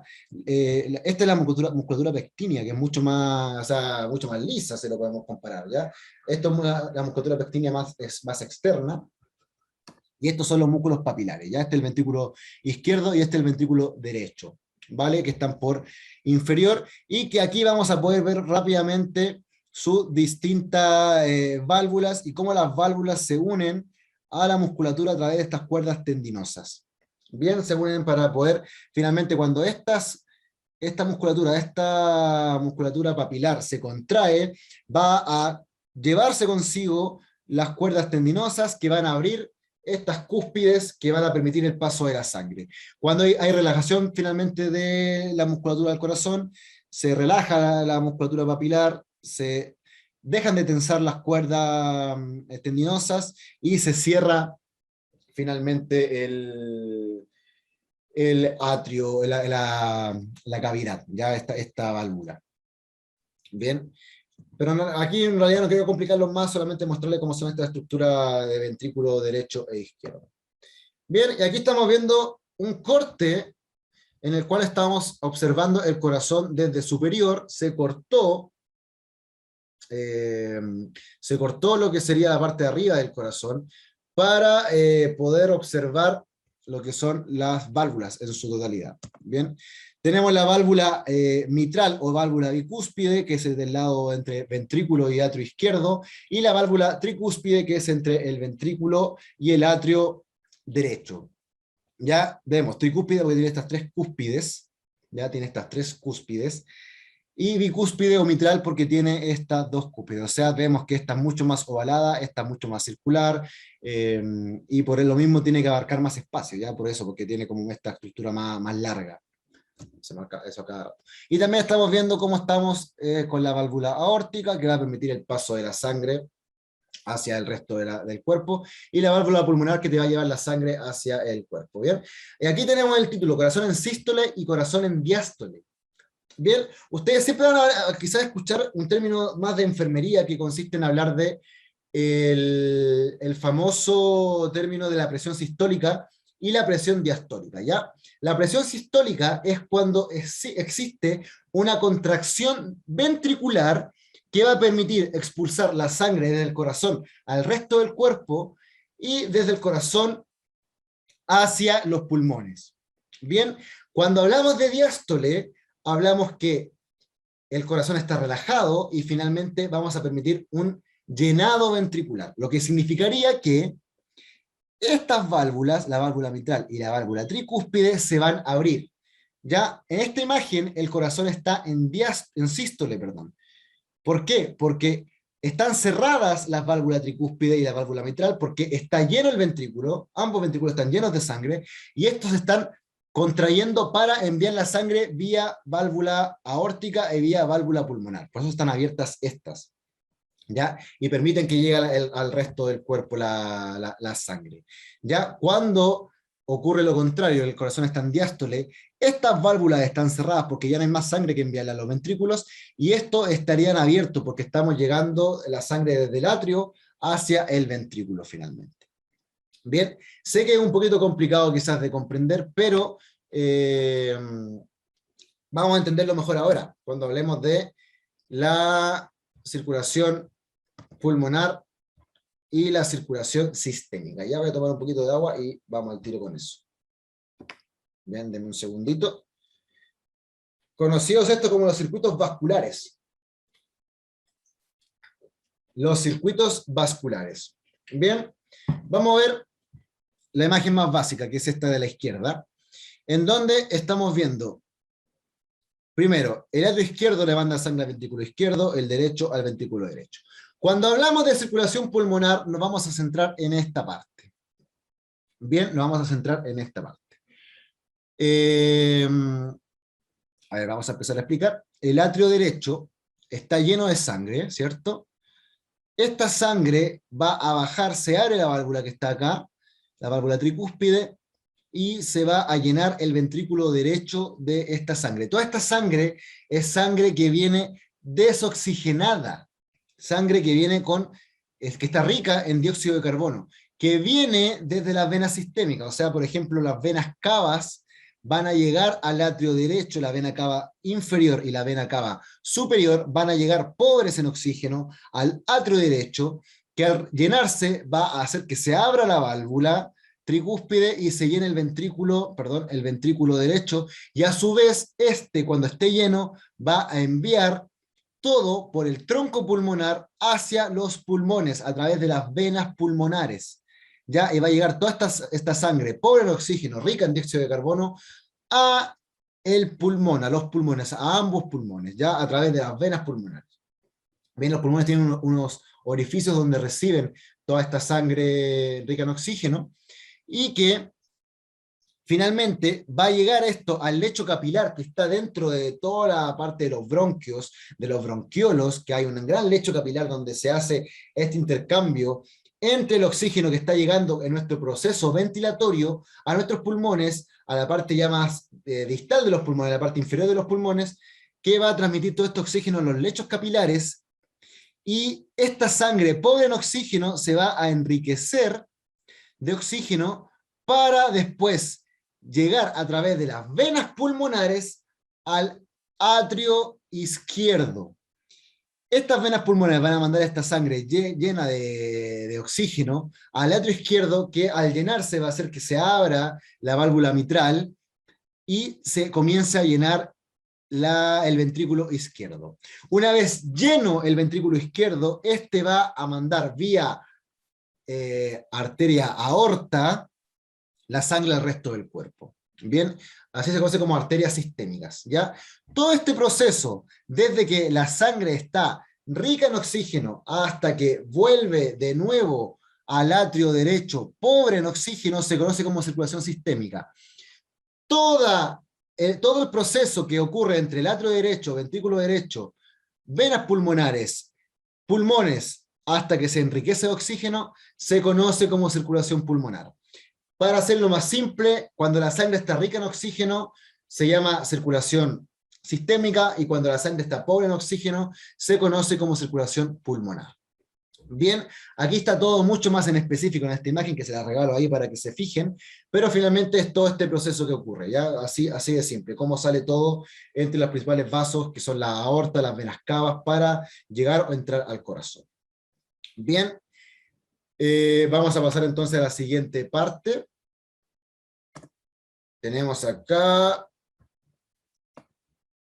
los principales vasos sanguíneos. Aquí vamos a ver dónde están ubicados los principales vasos sanguíneos, cómo se distribuyen finalmente dentro del cuerpo humano, para que nos quede finalmente más clarito. Bien, tenemos la cabeza y cuello.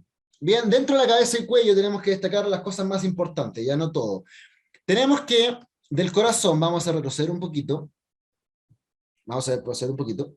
Del corazón tenemos que sale, por supuesto, el ventrículo izquierdo va a mandar la sangre para acá, y tenemos la arteria aorta. Esto se conoce como el arco de la aorta. Bien, o también como aorta ascendente, torácica, ¿ya? Esta aorta va a dividirse en tres ramitas, ¿ya? La subclavia izquierda, que es esta de acá, la carótida común izquierda, que es esta de acá, y el tronco brachiocefálico. El tronco brachiocefálico se divide a su vez en dos arterias. La arteria que va a salir para acá arriba, carótida común derecha, y la arteria subclavia derecha. ¿Por qué no salen directamente esas dos arterias desde la arteria aorta? Es porque el corazón está inclinado más hacia la izquierda del cuerpo. Si se fijan acá, el corazón está ubicado más a la izquierda del cuerpo. Entonces es mucho más fácil esta arteria subclavia, por ejemplo, que va a cargar de irrigar todo lo que es el miembro superior. Esta arteria subclavia es mucho más corta por el lado izquierdo que por el lado derecho. ¿Por qué? Porque el corazón está más cerca del lado izquierdo que del lado derecho. Por eso nace el tronco brachiocefálico, que se va a encargar de irrigar el lado derecho del cuello cabeza y también el miembro superior derecho. Bien, y aquí estamos viendo finalmente, esta es la arteria carótida común del lado derecho. Esta arteria va a subir para que a nivel entre C3 y C4, aquí tenemos todo lo que se conoce como el cartílago tiroides, que nosotros lo conocemos vulgarmente como la manzana de Adán.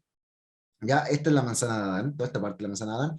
A nivel de la manzana de Adán, la arteria carótida común, que te irriga parte del cuello, se va a dividir en carótida externa y carótida interna. ¿Ya? La carótida externa ¿Qué vamos a ver a continuación? Vamos a seguir mi cursor. Carótida común, ¿cierto?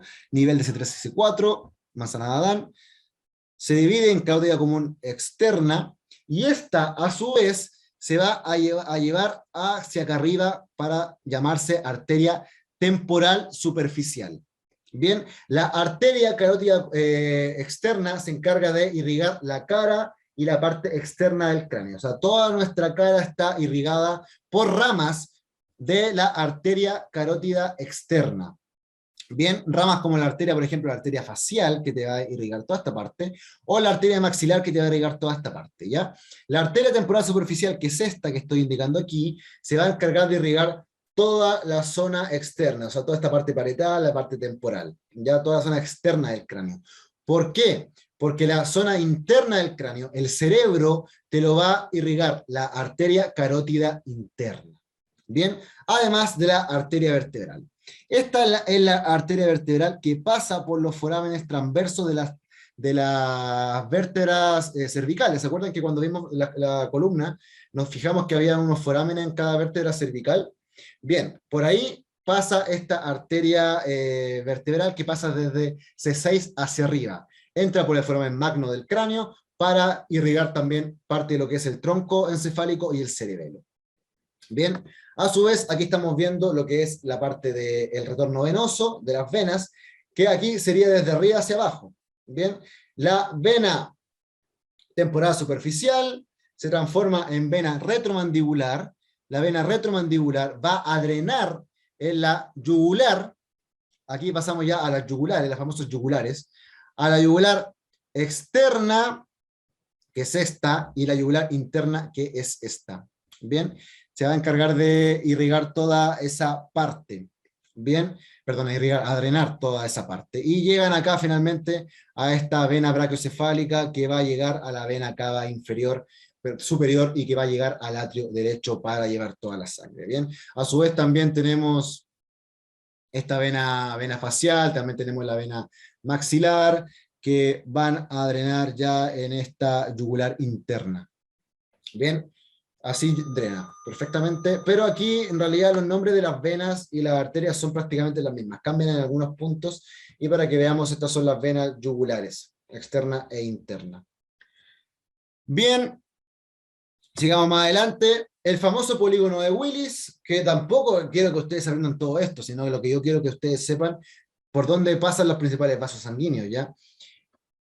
El cerebro finalmente se irriga por la entrada de la carótida interna, que es esta. Esta es la carótida interna izquierda y la carótida interna derecha. Bien, estas van a llegar y a su vez van a empezar a dar ramitas, que son las arterias cerebrales anterior, media, posterior y superior, ya que van a irrigar toda esta parte. Y finalmente forman un polígono, si se pueden fijar, forman un polígono, por eso se conoce como el polígono de Willis, pero irrigan todo lo que es la parte anterior del cerebro, la parte media del cerebro, la parte posterior del cerebro, y la arteria vertebral, que es esta es la derecha, esta es la izquierda, te va a irrigar lo que es el tronco braquio, el tronco encefálico, perdón, el tronco del encéfalo, que parte del sistema nervioso, y el cerebelo.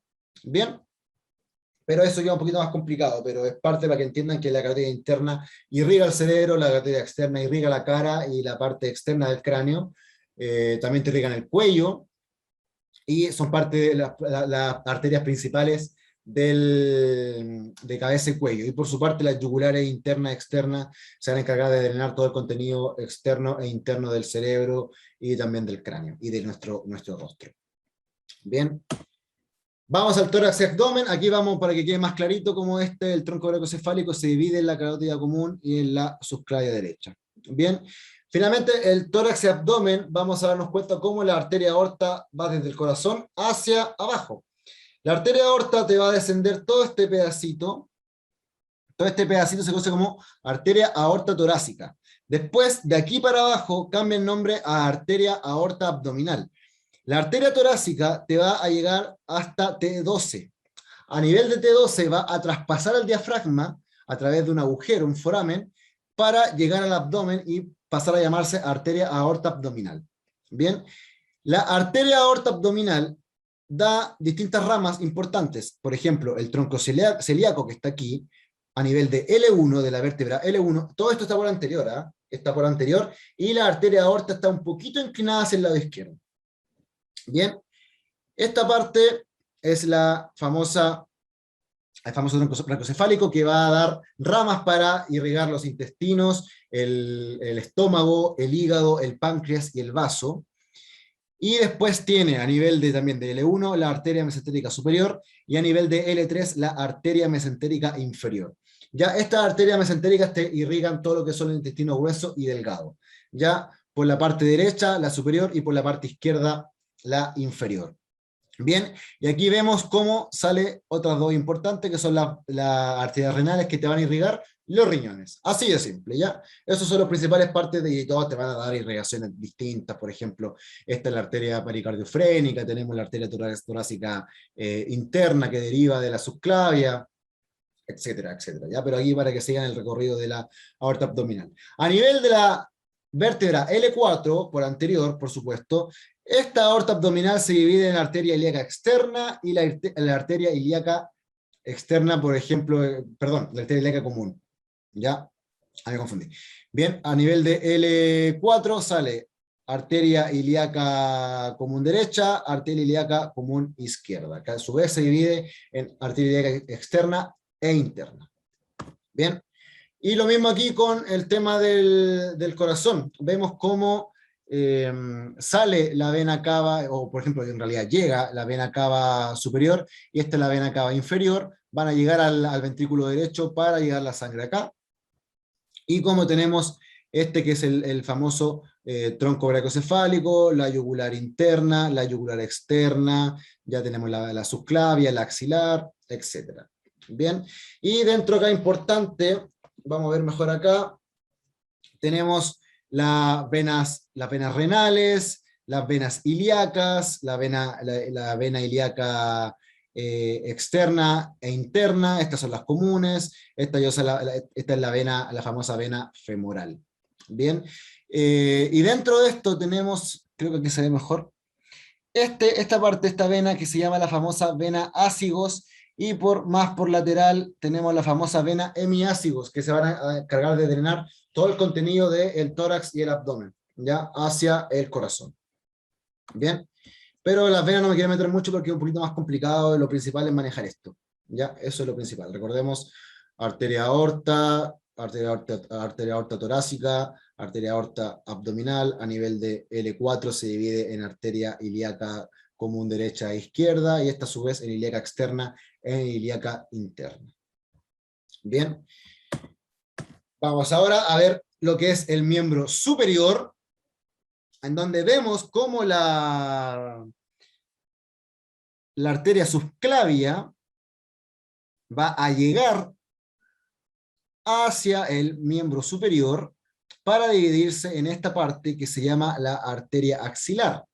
Bien, a su vez la arteria axilar va a empezar a hacer esta curvatura para ingresar al brazo, al miembro superior, y transformarse en la arteria braquial. Esta es la famosa arteria braquial, que se va a encargar de irrigar todo lo que es la parte anterior del brazo. Aquí no lo vemos, pero de esta arteria braquial va a salir otra grande, que va a irse hacia posterior del brazo, y se llama la arteria braquial profunda, antes conocida como arteria humeral.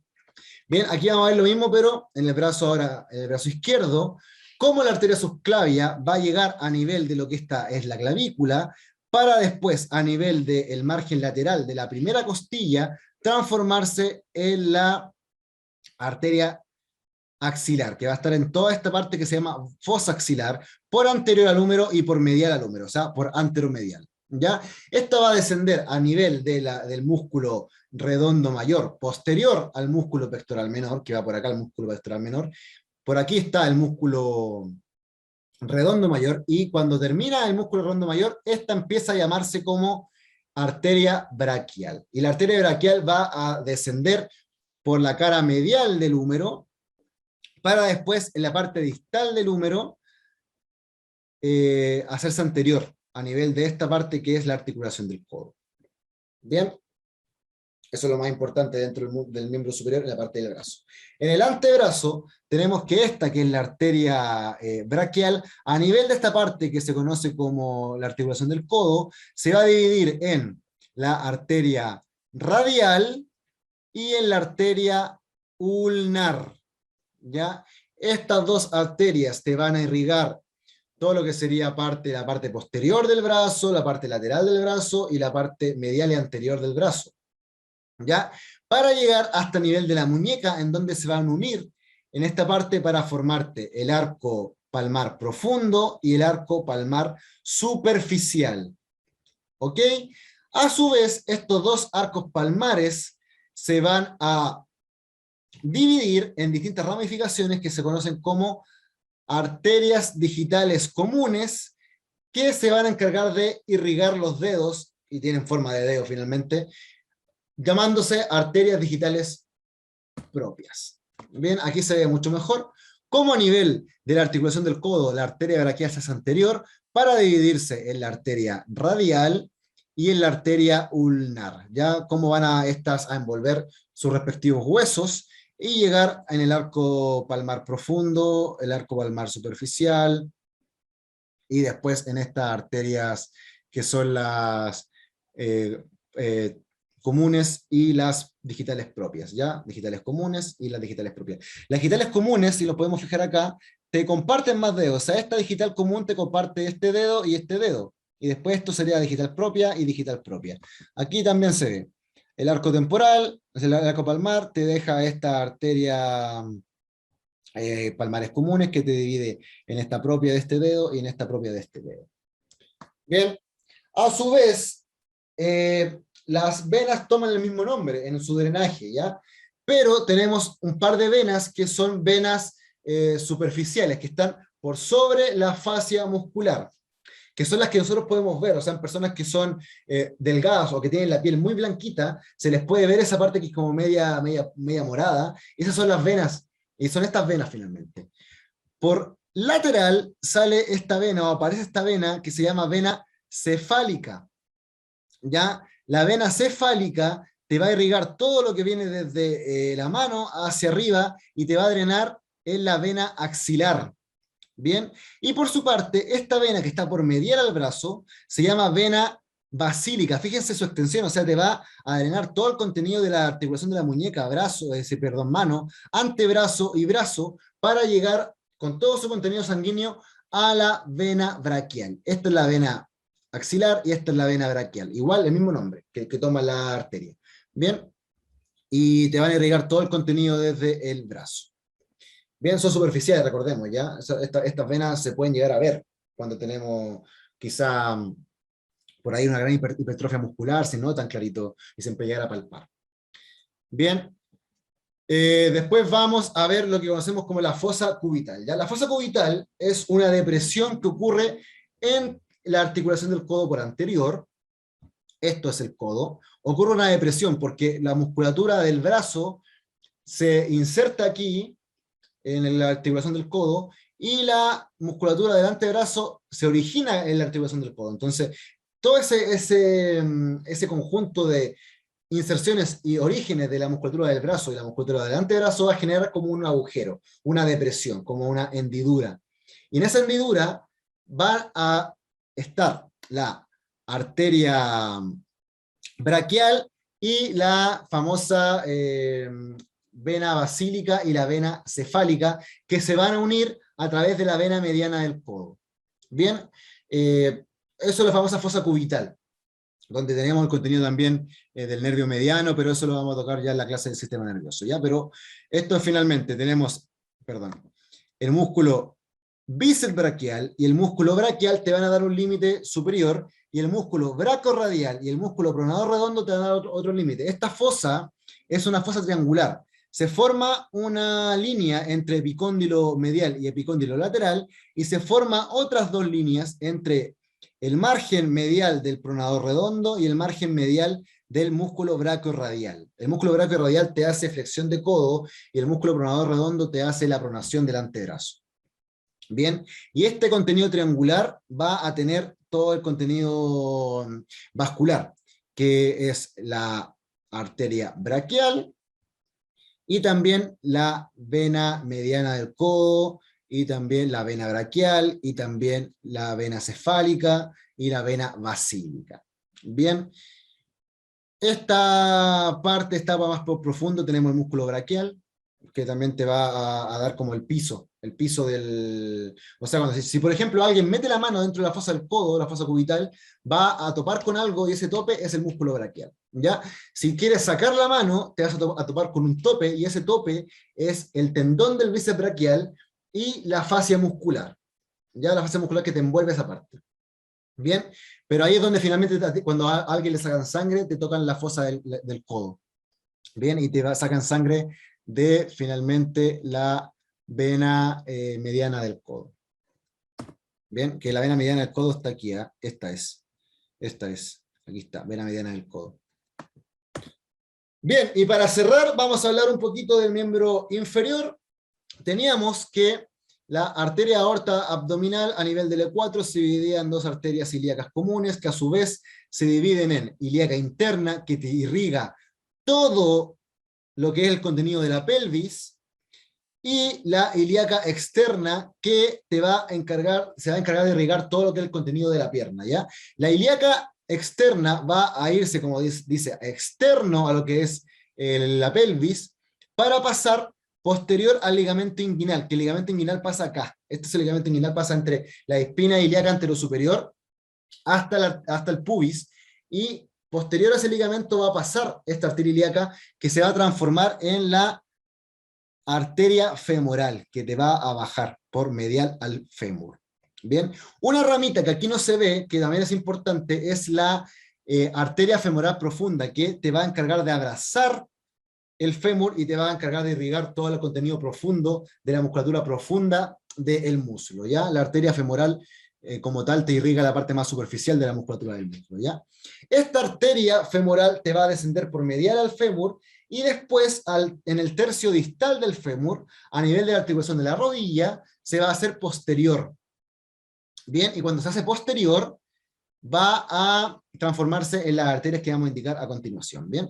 Pero si esto lo llevamos a musculatura, para poder pasar de anterior a posterior, esta arteria femoral va a pasar por un foramen que se llama canal aductor o el hiato aductor, ¿ya? El músculo aductor magno tiene como un agujero por donde va a pasar esa arteria. Bien, y aquí vamos a ver, por posterior, esta arteria se va a llegar aquí a la articulación de la rodilla, se hace medial, está por posterior, por supuesto, pero se hace medial entre el cóndilo medial y el cóndilo lateral del fémur, para después descender por el compartimiento posterior de la pierna, acá estamos viendo ya lo que es la pantorrilla, y dividirse en arteria tibial posterior y la arteria tibial anterior. La arteria tibial posterior es una continuación finalmente de esta arteria braquial, que en esta zona toma el nombre de poplitea. Ya la arteria braquial se transforma aquí a nivel de la articulación de la rodilla en la arteria poplitea, que va a hacer una continuación a través de la arteria tibial posterior, que desciende por este comportamiento posterior de la pierna para irrigarte todo lo que es la parte de la tibia y llegar hasta acá, a la articulación del tobillo, irse hacia medial, y a nivel de lo que es este arco, nosotros cuando hablamos de biplano es porque tenemos como el arco plantar plano, finalmente. Por ahí en ese arquito pasa la arteria tibial posterior y se transforma en la arteria plantar medial y lateral, y te va a irrigar toda la planta del pie, ¿ya? Recapitulemos. Arteria aorta abdominal se divide a nivel del E4 en la arteria ilíaca común, esta a su vez se divide en ilíaca interna, que te irriga toda la parte interna de la pelvis, y la ilíaca externa, que se va a ir hacia exterior, como se dice, posterior al ligamento inguinal, y desciende como arteria femoral. Esta arteria femoral da una rama que se llama arteria femoral profunda, que te va a envolver el fémur, y a su vez la femoral va a descender medial al fémur para después hacerse posterior a nivel de la articulación de la rodilla y transformarse en la arteria poplitea, que es esta que está acá.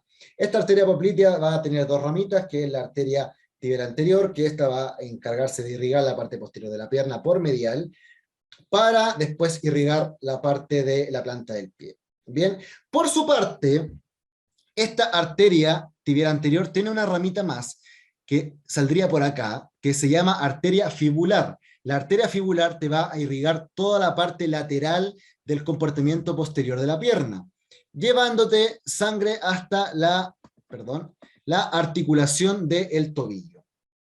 Bien, esa es la famosa arteria fibular. Por su parte, tenemos acá que esta arteria poplitea igual se va a dividir en la arteria tibial anterior. Pero esta, como dice, se hace anterior, en el compartimiento anterior de la pierna se va a ir. ¿Y cómo lo hace? Perforando la membrana interósea que está entre fíbula y tibia. Entre la ulna y el radio teníamos una membrana interósea, entre la tibia y la fíbula tenemos otra membrana interósea.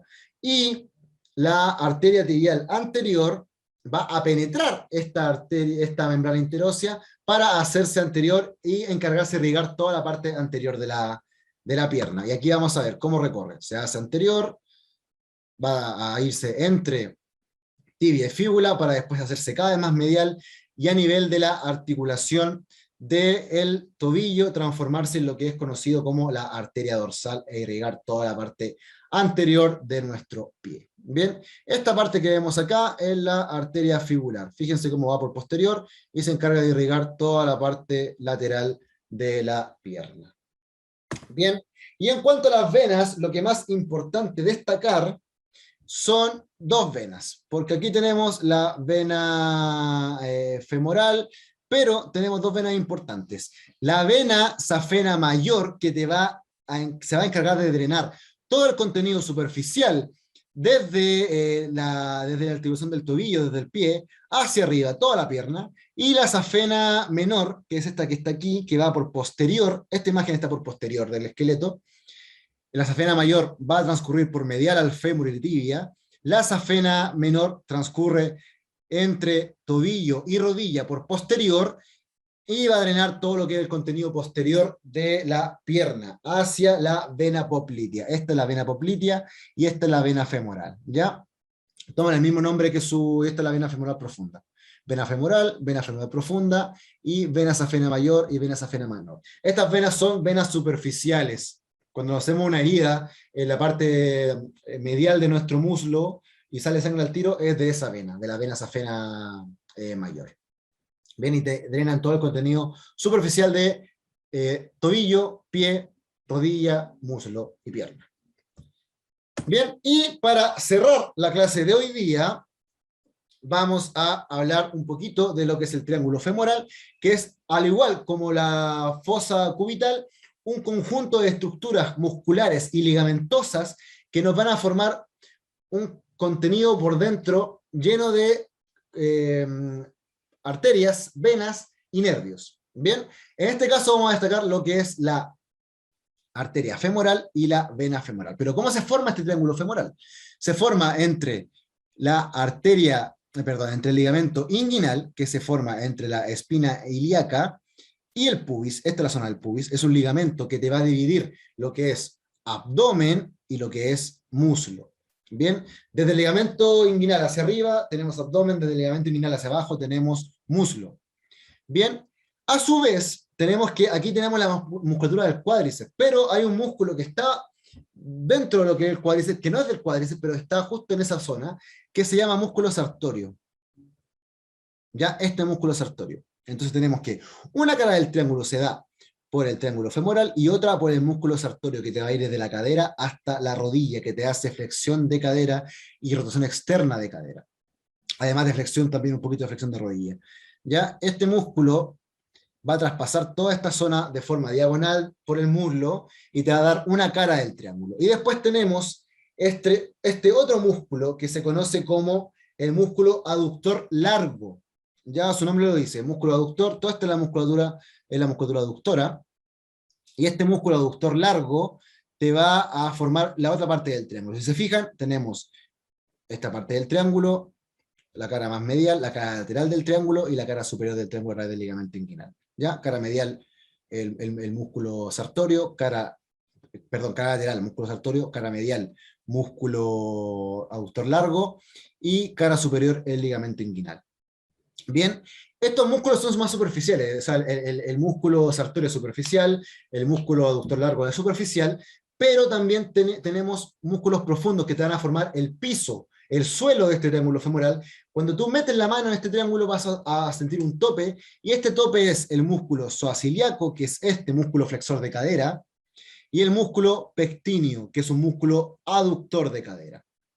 Músculo pectíneo, músculo aductor largo. Perdón, músculo psoas ilíaco. Ya, psoas ilíaco, pectíneo son profundos, músculo aductor largo, músculo brachiorradial, músculo sartorio es externo. ¿Ya? Y este músculo que vemos por acá es el músculo aductor magno o aductor mayor, y este es el músculo grácil. El músculo grácil ya está mucho más externo, no participa acá, y el músculo aductor magno igual o mayor también sería parte de este triángulo femoral en el suelo. Superficialmente tenemos fascia muscular, tejido subcutáneo, que es la grasita, y la piel. Bien, y dentro del contenido vascular de este triángulo femoral tenemos la arteria femoral, que se transforma en este nivel, hacia abajo en femoral. Aquí es la ilíaca externa, aquí está el ligamento inguinal, pasa por posterior acá, y se transforma en esta arteria femoral. Y acá tenemos la vena femoral, que también se transforma, que va a transformarse en la ilíaca externa, a su vez cuando pasa por posterior al ligamento inguinal, ¿ya? Vena safena mayor, y aquí tenemos la vena femoral profunda. También por acá podemos ver, o sea, no se alcanza a ver aquí en la imagen, pero está la arteria femoral profunda también, y también es contenido del triángulo femoral. Bien, y finalmente tenemos la famosa fosa poplitea, que es la depresión que existe a nivel de la rodilla. El triángulo está a nivel de la cadera por anterior, ustedes se lo pueden palpar justo donde está la pelvis, donde está la famosa ingle, ahí nos palpamos el triángulo femoral. Por posterior a la rodilla tenemos por anterior la patela, por posterior está una depresión igual, que se forma en este conjunto de músculos entre los isquiotibiales y entre los gastrocnemios, famosos gemelos, ¿ya? Este es el famoso músculo semitendinoso, ¿ya? Este es el famoso músculo semimembranoso. Esto te va a dar la cara medial de la fosa poplitea, que es una fosa que tiene 4 lados. Este es un lado que te lo da el músculo semitendinoso y semimembranoso, y el lado lateral te lo va a dar el músculo bíceps femoral, que es este, ¿ya? Y ahí te forman como una parte de este rombo, es un rombo que se forma en la fosa poplitea, y por inferior tenemos los dos vientres del músculo gastrocnemio, el vientre lateral y el vientre medial, ¿ya? Esta es la vena safena mayor, por si acaso, ¿vale? Dentro podríamos decir, de esta fosa poplitea, cuando metemos la mano y queremos sacar el contenido vascular, vamos a encontrarnos con, por medial, la arteria poplitea, y por lateral, la vena poplitea, que a su vez va a recibir el contenido de la vena safena menor. Bien, este es un poquito más sencillo. Recordad que esta es la musculatura isquiotibial y esta es la musculatura del gastrocnemio. Bien, lo que sería el piso, la parte ya más profunda o lo que sería en realidad más que nada la parte anterior, porque recordemos que aquí estamos por posterior, en la pierna, en la rodilla. Tenemos todo lo que es ya el músculo pectíneo, que es un músculo muy pequeñito que te hace flexión de rodilla, que te va a dar el piso, o la cara anterior. Y la cara posterior de la fosa poplitea te lo da también la fascia poplitea, el tejido subcutáneo y la piel. Bien, y bueno, con esto cerramos la clase del día de hoy. Es una clase bastante compleja, creo que va a costar un poquito quizás comprender todo, por eso es esencial que vean la clase, si quieren pueden estudiar y me van preguntando a mí, y cualquier cosa yo les voy a responder. Así que me aprovecho de despedir, les doy las gracias por estar acá, por escucharme, y nos vemos la semana que viene. Chau, chau, chau.